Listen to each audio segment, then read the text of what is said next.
Now this may sound like a contradiction in terms, but I always say to turn off long exposure noise reduction when photographing the stars. Long exposure noise reduction basically reduces the noise in the shot caused by heat building up on the sensor. These normally show themselves as dots of either red, blue or green in your shot. Now the longer the exposure, the brighter they become. So if you're in a really hot location, a little bit like here in the Middle East in the middle of summer, there is a big buildup of these hot pixels in the longer exposures. When you have long exposure noise reduction on, once you've taken your photograph, it seems to take a second shot without letting any of the light hit the sensor.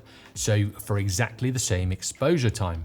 So it's basically a dark frame. It then compares the two, and this will tell the camera what are hot pixels and what are legitimate pixels. Then it just deducts the hot pixels from the photograph, giving you a cleaner image. Now this all sounds like a fantastic solution, and it sounds like it would be a good idea to have this on when doing astrophotography. However, when you go out at night and you're doing lots of 30-second exposures, or if you have your camera on a tracker and you're doing even longer exposures, this halves the amount of images you can take in the time that you have, and it completely locks down your camera. All you get is a message saying processing on the back of your camera. So if you're taking a 30-second exposure, you'll have to wait another 30 seconds for it to process.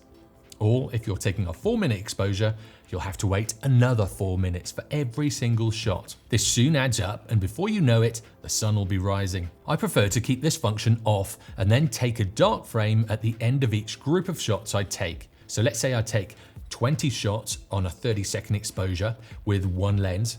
I'll take 1 or 2 dark frames for those if it's really hot and if I'm getting those hot pixels in my shot.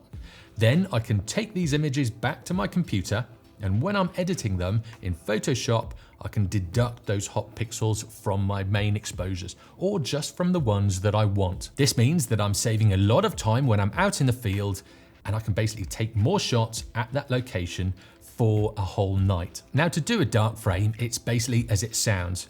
You take a shot with exactly the same exposure time as your actual shot, but you just have the lens cap on your camera, or you just cover the lens up. So it's completely black and there's no light getting in your camera whatsoever. Over the night, this saves me a lot of time, and I end up with more shots and more keepers.